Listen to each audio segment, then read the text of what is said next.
Have you ever notice that your mind never stops? वो जो है इधर पास्ट के बारे में सोच रहा होता है या फिर फ्यूचर के बारे में जो है बहुत ज़्यादा सोच रहा होता है कि क्या होगा क्या नहीं होगा। कुछ ना कुछ वो रीप्ले करता रहता है या फिर जो है एक नोशन बना के उसको प्ले करता ही रहता है।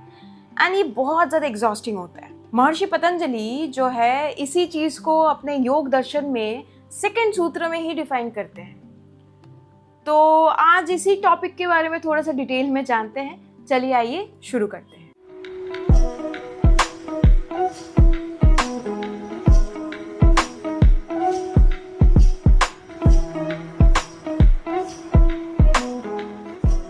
तो महर्षि पतंजलि अपने जो है योग दर्शन में सेकंड सूत्र में बोलते हैं योगस् चित्त वृत्ति निरोधः, यानी कि चित्त के वृत्तियों का निरोध करना ही योग है। अभी इसका मतलब क्या है? मतलब ये है कि योगा डजंट मीन्स कि हम जो है you have to touch your toes with your palms with your fingers, वो योग नहीं है। योग है कि आप अपने माइंड को माइंड का मतलब यहाँ पे ब्रेन से नहीं है, चित्त थोड़ा सा डिफरेंट जो है टॉपिक है, उस पर किसी और दिन एक वीडियो में बनाऊंगी ज़रूर डिटेल में कि चित्त इज़ नॉट माइंड। उसको इंग्लिश में जब ट्रांसलेट किया जाता है वो माइंड के रूप में बोला जाता है, बट वो एक्चुअल में वो माइंड नहीं है। तो ये चित्त में जो कांस्टेंट हमारा चैटर चलता रहता है ना, चपर चपर चपर चपर, उसको बंद करना ही योग है, उसको स्टिलनेस में लाना ही योग है। यही जो है महर्षि पतंजलि डिफाइन करते हैं। Why the mind keeps talking? Our mind's job is to think, just like the heart's job is to beat and the lungs' job is to breathe.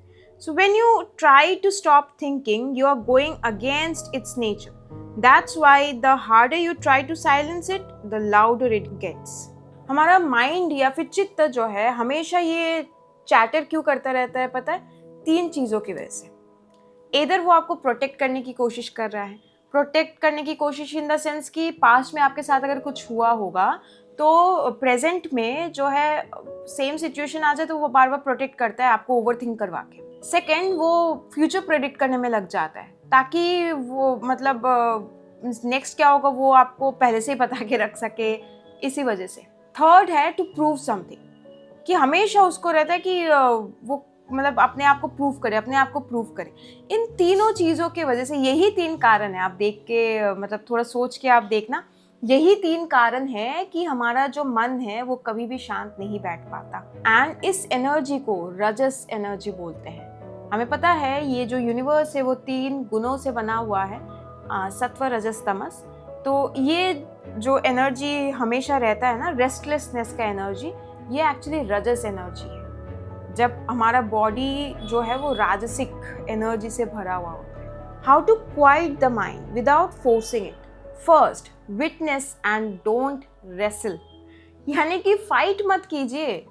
जो इमोशन अभी फील हो रहा है उसको फील कीजिए बैठ के, उसको लेट द लाइट कम इन, उसको आने दीजिए, उसको फील करने कीजिए अच्छे से, उसके खिलाफ फाइट बैक मत कीजिए। That's how you will actually be able to settle your emotions. And meditation में हम वही करते हैं कि हर एक थॉट जो पास ऑन हो रहा है उसको पास ऑन होने देते हैं, उसके बारे में सोचते हैं, एंड देन वो अपने आप लेट गो हो जाता है। और यही सही तरीका है एक्चुअली मेडिटेशन करने का भी। सेकंड है ब्रीथ कॉन्शियसली। हर टाइम जब हम अपना जो अटेंशन है उसको ब्रीदिंग पे लेके आते हैं ना, तो बहुत ज़्यादा हमारा जो मन है वो शांत हो जाता है, बिकॉज जो मन है वो ब्रीदिंग पे फोकस कर रहा होता है।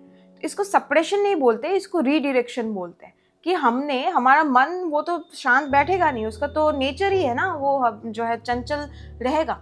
तो किसी ऐसे जगह पे उसको रीडायरेक्ट कर देते हैं जहाँ पे वो जो है फोकस करेगा, तो हमारा नर्वस सिस्टम जो है वो काम डाउन ही होगा। तो ब्रेथ इज़ द मीडियम, इसीलिए बोला जाता है ब्रीथ कॉन्शियसली। अपने ब्रीदिंग पे ध्यान दीजिए, अपने आप माइंड जब आपके ब्रीदिंग पे रहेगा, ब्रीदिंग का पैटर्न क्या होता है, स्लो एंड लॉन्ग, तो आपका जो नर्वस सिस्टम है वो भी स्लो डाउन हो जाए।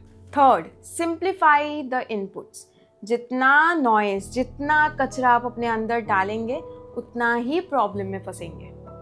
क्यों इतना ज़्यादा बोझ लेना, इतना ज़्यादा जो है नॉइज़ अपने अंदर भरना? किसी भी फॉर्म में, चाहे वो कंटेंट के फॉर्म में हो, लोगों के फॉर्म में हो, किसी भी फॉर्म में हो, नहीं लेना है। जितना ज़रूरत है आप उतना लीजिए। आप देखेंगे आपका मन बहुत ज़्यादा शांत है। फोर्थ इज़ अभ्यास एंड वैराग्य। इसके ऊपर मैंने ये वाला वीडियो बनाया है जहाँ पे पूरा डिटेल में बताया है कि क्यों करना चाहिए वैराग्य एंड कैसे वैराग्य का अभ्यास हम कर सकें। तो आप ये वीडियो ज़रूर देखें, इससे आपको बहुत अच्छा लेसन जो है मिलेगा अपने लिए। एंड मेरे को लगता है जब तक हम ये डिटैचमेंट का आर्ट नहीं सीखते ना, डिटैचमेंट का प्रैक्टिस नहीं करते ना, तब तक लाइफ हमारा ईज आउट कभी नहीं हो सकता है। सो कंक्लूजन यही है कि हमारा मन तो बात करेगा ही, वो तो चैटर करेगा ही, बट हमारे ऊपर है ना। ज़रूरी थोड़ी है कि वो जितना चैटर करे वो हर चीज़ को हम सुने, ज़रूरी नहीं है। तो you just have to redirect your energy somewhere else. You have to redirect your attention somewhere else, and that's the only way out. If you want to go deeper in this very journey, you can consider joining our online yoga TTC.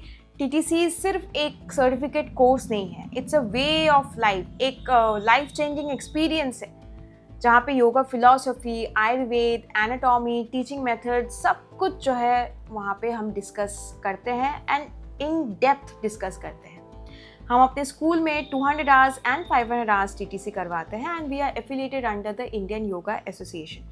अगर आप एक yoga teacher हैं and you would love actually to get guidance from me regarding your career, regarding yoga philosophy or any other thing, you can come over to our weekend workshops which are paid. इसकी जानकारी आपको हमारी YouTube community post पे मिल जाएंगी। To register for any of this, you can call our team on this very number and register yourself. I hope this video helped. Thank you.